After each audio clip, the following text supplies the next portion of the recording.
Le grand propriétaire Sologno aime vivre à l'abri des regards.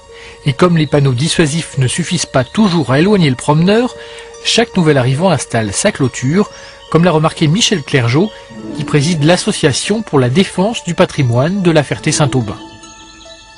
On commence à faire la clôture, évidemment. Donc on abat les arbres le long des chemins, surtout des chemins communaux, pour pas trop que les gens voient ce qui se passe. Et puis il faut empêcher que les gens rentrent quand même. Donc c'est la première chose qu'on fait. Les barrières peuvent même être datées en fonction de leur style. Écoutons à ce sujet Alain Beignet, le maire de la Motte-Beuvron. Ça c'est typique des années, on va dire 60, 70.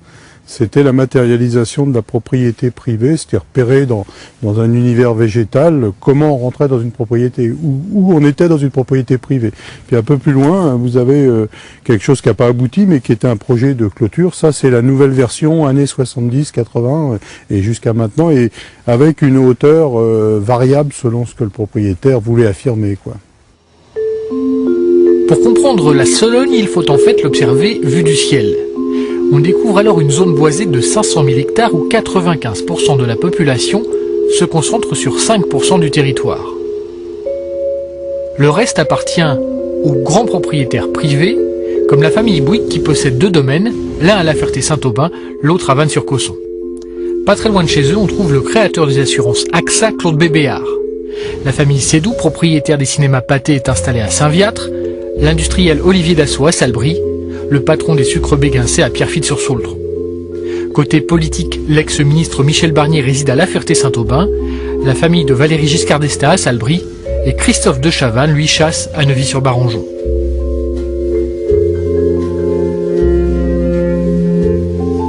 Toutes ces vedettes du showbiz et du CAC 40 ont racheté des châteaux construits pour la plupart dans la deuxième moitié du 19e siècle, au moment où la Sologne est devenue à la mode.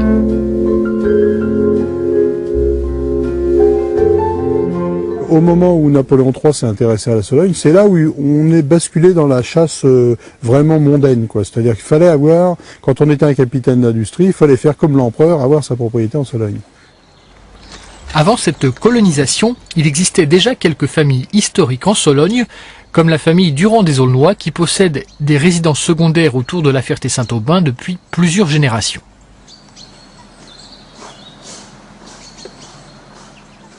La famille, si vous voulez, avait acheté la propriété de la Frogerie en 1808, qui était une toute petite maison, et chaque génération l'ayant agrandie, à l'époque où j'étais jeune, c'est-à-dire jusqu'en 1939, c'était devenu une maison avec une trentaine de chambres.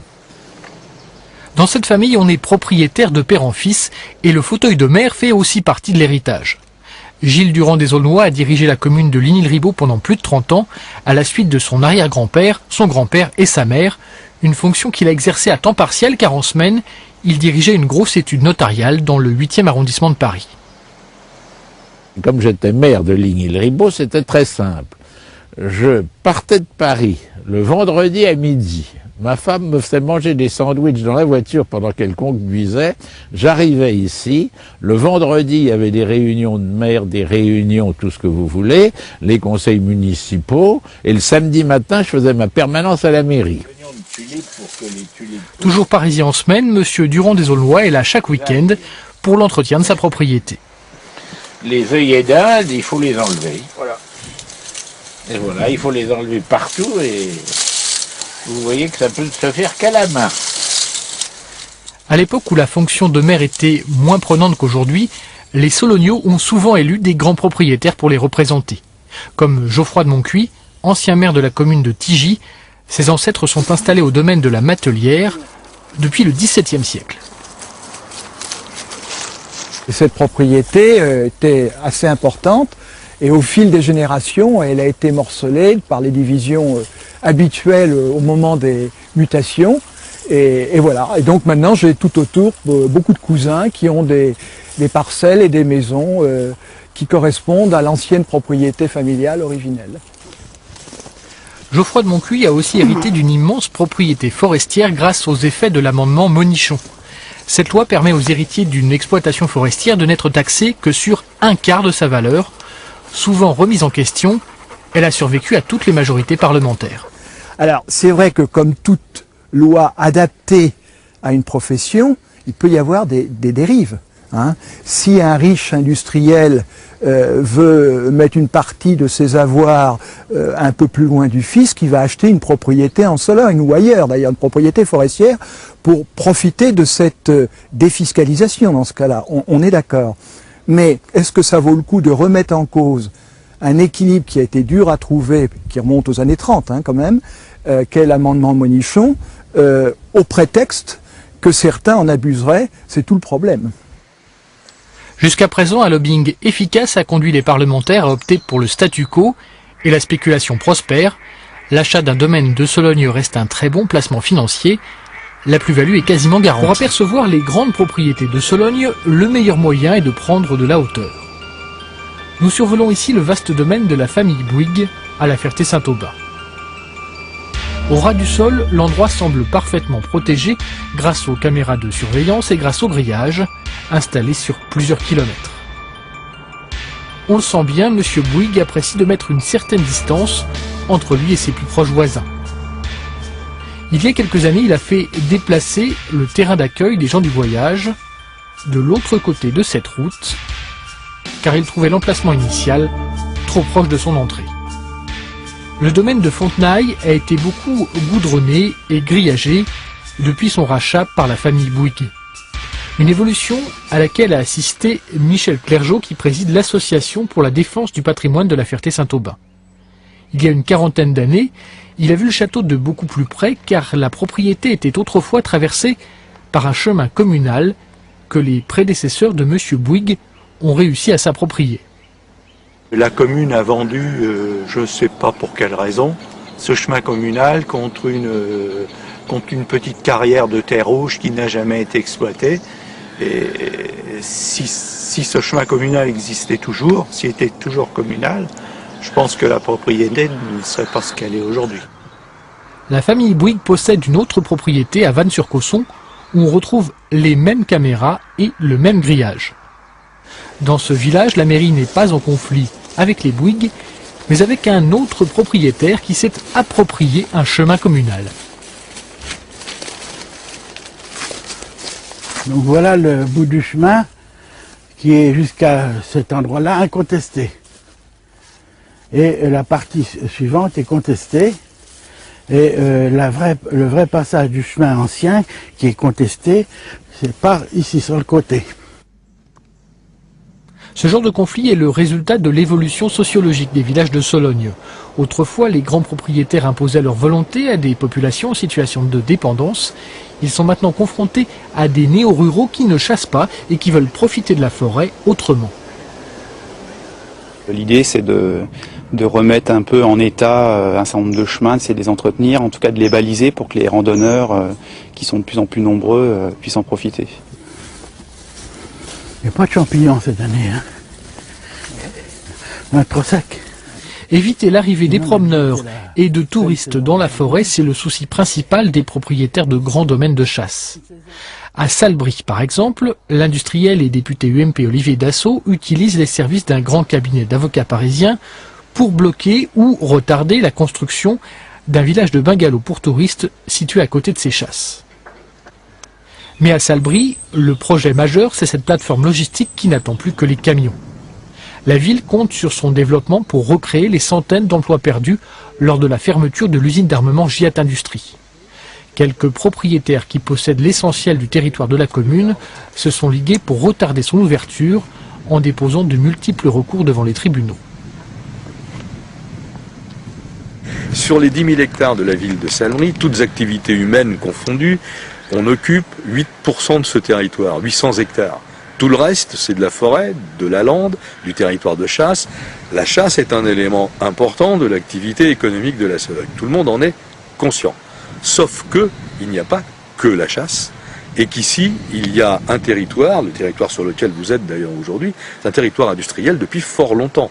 Et que de toute façon, la plus grande partie des gens de ce territoire travaillent dans l'industrie, travaillent dans les services et ne sont pas tous des gardes-chasse ou des serviteurs des propriétaires qui sont concernés.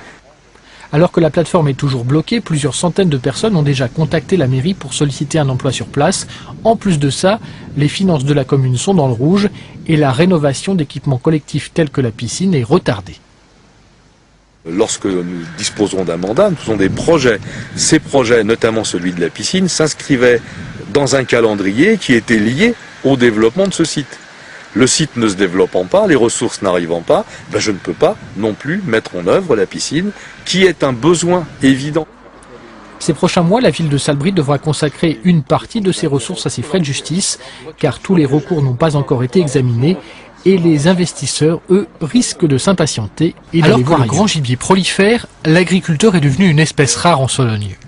Chaque année, la surface agricole cultivée diminue à mesure que le prix des terres augmente. Alors que la qualité du sol est beaucoup moins bonne, l'hectare de terrain est devenu aussi cher qu'en Beauce. Progressivement, les cultures sont transformées en terrains de loisirs réservés à la chasse, la forêt gagne du terrain et les espaces se ferment. Ce n'est pas la seule conséquence de l'appropriation de la Sologne par les grandes fortunes. Il y a aussi la prolifération des clôtures qui conduit parfois à un enfermement du grand gibier. Le premier danger, c'est pas tellement celui du gibier, c'est celui du paysage. C'est absurde, une clôture ça sert à rien. Les chevreuils passent par-dessus, les cerfs passent par-dessus, les sangliers passent par en dessous, les lapins passent par en dessous. Donc ça n'a qu'une vocation, une clôture aujourd'hui, c'est de matérialiser. Ici c'est une propriété privée, et puis voilà, ça sert qu'à ça, et ça dégueulasse le paysage. Pour lutter contre cette tendance, Alain Beignet s'est battu au sein du conseil régional pour réactiver une idée déjà lancée dans les années 70, la création d'un parc naturel régional. Il en existe 46 en France, et notamment dans le Perche et dans la Brenne. Le but est de préserver les paysages, mais aussi de créer de la croissance en attirant plus de touristes. Mais l'arrivée de touristes potentiels, c'est une idée que les grands propriétaires n'aiment pas trop. Pour bloquer le projet, ils se sont regroupés au sein d'associations, notamment Action Dynamique Sologne. Nous avons envoyé un argumentaire à tous les conseillers municipaux de toutes les communes de Sologne. Bon, alors on a expliqué pourquoi ça ne nous paraissait pas bon, personnellement à chacun. L'autre structure qui a lutté contre le projet de parc, c'est le Comité central agricole de la Sologne, qu'on voit ici lors de son assemblée générale annuelle. Ses membres possèdent à eux seuls 100 000 hectares sur les 500 000 de la superficie totale de la Sologne. Il est dirigé par Gilles Durand des Aulnois, ex-président de la Chambre des notaires de Paris. On n'a pas bloqué le projet, il a été renoncé au projet. Parce que nous avons démontré que ça servait à rien. Nous sommes déjà dans Natura 2000. Donc, Natura 2000 est fait pour préserver la nature, préserver la Sologne, préserver ce qu'il en est. Alors, je ne vois pas pourquoi, en sus, faire un parc naturel avec des fonctionnaires qui seront là pour faire je ne sais pas quoi. C'est une structure supplémentaire, ce sont des frais supplémentaires. Il ne faut jamais oublier qu'un parc, comme toute nouvelle structure, ça se traduit par des impôts nouveaux. Tout ça c'est faux. C'est faux. Il suffit de voir les 40 parcs qui existent, c'est faux. Ça n'existe pas. Ça existe que dans la tête de certains et qui essayent justement de faire croire ça aux autres. Mais c'est pas la réalité. Les grands propriétaires réunis au sein du comité central agricole de la Sologne sont souvent des Parisiens, mais ils savent comment influer sur la vie politique locale. Geoffroy de Moncuy a été maire de Tigy et Gilles Durand des Aulnois, lui, a été maire de Ligny-le-Ribaud pendant plus de 30 ans. Je pense qu'ils tiennent en laisse certains élus qui sont prêts à finalement baisser pavillon à la moindre, au moindre bruit, quoi. Voilà. On va le dimanche, on a invité chez Martin Bouygues, on a invité chez Pierre-Paul Jacques, donc voilà, on va pas emmerder les gens, puisqu'ils vous expliquent qu'ils sont pas forcément pour un truc. Bon allez, hein, vous êtes gentils avec vos projets, mais voilà. Bloqué une première fois dans les années 70, le projet de parc naturel régional a de nouveau été mis de côté ces dernières années.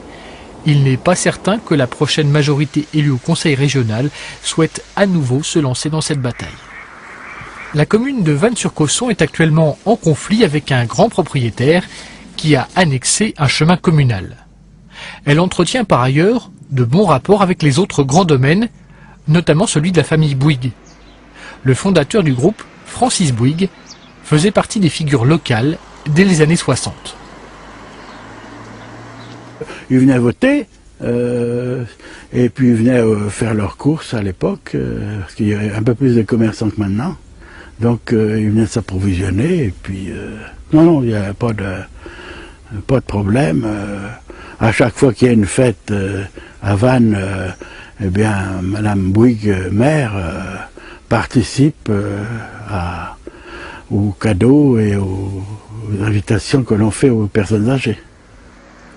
Vannes-sur-Cosson n'est pas le seul village à profiter de la générosité des grands propriétaires. En Sologne, la pratique est assez fréquente. Pierrefitte-sur-Sauldre va bénéficier bientôt d'une aide directe du coiffeur Jacques Desange, qui veut organiser une vente aux enchères de ses biens personnels au profit de la commune. Autre cas à Saint-Viâtre où l'école privée a reçu le soutien financier de la famille Sédou. Les Sédou, propriétaires entre autres des cinémas Pathé, sont installés au domaine de Frogères, un domaine qui fournit du travail à pas mal de monde. Une propriété comme Frogères a un jardinier, a de gardes-chasse, des gens qui font la culture, les femmes qui font l'entretien. Oui, il y a beaucoup de monde qui travaille sur les propriétés. Bon alors, si on a besoin de cette poutre là, il faut qu'elle soit suffisamment costaud. Là, ça, c'est pas forcément ce qu'on veut, il faut des poutres un peu plus grosses que ça. Le maire lui-même fait partie de ceux qui dépendent des grands domaines sur le plan professionnel. Comme il y a des dynasties de propriétaires, il y a des dynasties d'artisans. Chez les Léonard, on est charpentier de père en fils depuis 7 générations. On a travaillé dans tous les châteaux des environs et les 3/4 de l'activité de l'entreprise sont liés aux grandes propriétés. Ça c'est un balcon qui s'en va devant une chambre dans une propriété, voilà, donc le gars, le matin, quand il ouvre ses volets, ben, il va sur son balcon et il a devant lui son étang et le gibier ou ce qu'il peut voir de sa fenêtre. Quand les propriétés changent de main, changent de propriétaire, il y a des choses qu'on a construites il y a quelques années, qu'on dépose ou qu'on réagrandit ou qu'on modifie, quoi. Ça, c'est très très fréquent. Ça arrive même, moi personnellement, sur un ou deux chantiers, je suis intervenu 2 ou 3 fois pour des propriétaires différents et à chaque fois pour agrandir et mettre davantage en valeur. Oui, ça c'est sûr. Un grand industriel parisien fait d'ailleurs agrandir son relais de chasse en ce moment pour y exposer ses trophées. Les animaux sont en préparation dans cet atelier. Nous sommes chez le plus grand taxidermiste de France. Il est installé très discrètement, au fond des bois, dans un petit village de Sologne. À la demande de ses clients, il s'est spécialisé dans les grands animaux africains, car le chasseur Sologno est aussi un chasseur d'Afrique.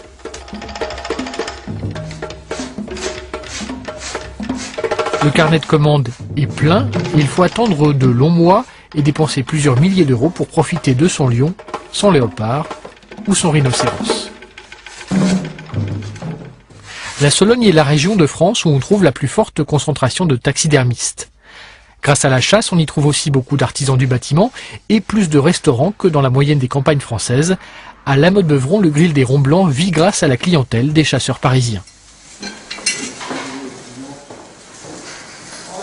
Cet établissement, effectivement, vit en grosse partie de la chasse, puisque c'est notre fonds de clientèle. Toute l'année, les chasseurs ne viennent pas obligatoirement que pour l'acte de chasse. Ils viennent aussi entretenir leur propriété, voir ce qui s'y passe. Effectivement, la chasse, pour nous, est un élément incontournable pour que nos établissements puissent vivre. Des établissements qui vivent surtout en fin de semaine quand les Parisiens débarquent. Ils trouvent ici une ambiance rurale, décontractée, mais avec dans l'assiette des produits haut de gamme. L'établissement travaille surtout le jeudi, le vendredi, le samedi. Ce sont les jours les plus mouvementés.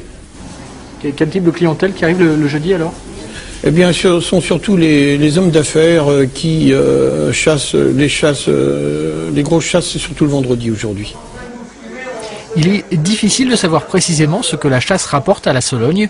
Il y a 10 ans, l'Observatoire des territoires de Loir-et-Cher avait tenté une étude sur la question. Il estimait qu'un week-end de chasse en Sologne représentait environ 9 millions d'euros injectés dans l'économie locale. Mesdames, messieurs, bienvenue au domaine du Chili. On va faire une chasse entre amis. Aujourd'hui, on va tirer les sangliers. tout poids, tout sexe. On tirera aussi chevreuil, brocard et chèvre, et chevrière. Didier de Gauchy vient chasser dans ce domaine avec ses amis environ 2 fois par an. Ce directeur d'une entreprise de bâtiments installée dans l'Oise, près de Compiègne, a réussi à économiser suffisamment d'argent pour s'offrir il y a 8 ans le rêve de sa vie, une belle propriété de 70 hectares à La Ferté-Saint-Aubin.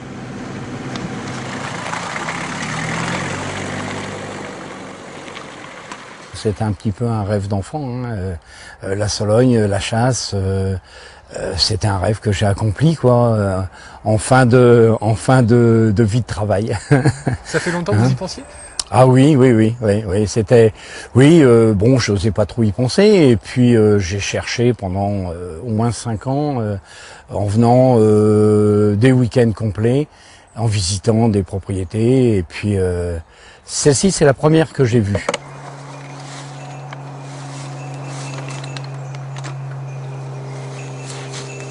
Je suis aussi un chasseur d'Afrique, où, si vous voulez, l'Afrique, c'est des petits arbres, des petites forêts. Et ici, il y a de la bruyère, il y a de la fougère, il y a ces choses-là qu'on n'a pas chez nous. En forêt de Compiègne, on n'a pas les bruyères.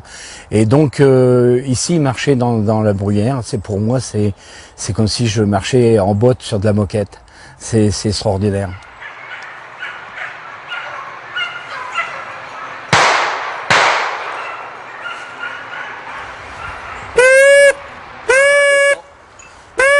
Cherche, garçon, cherche.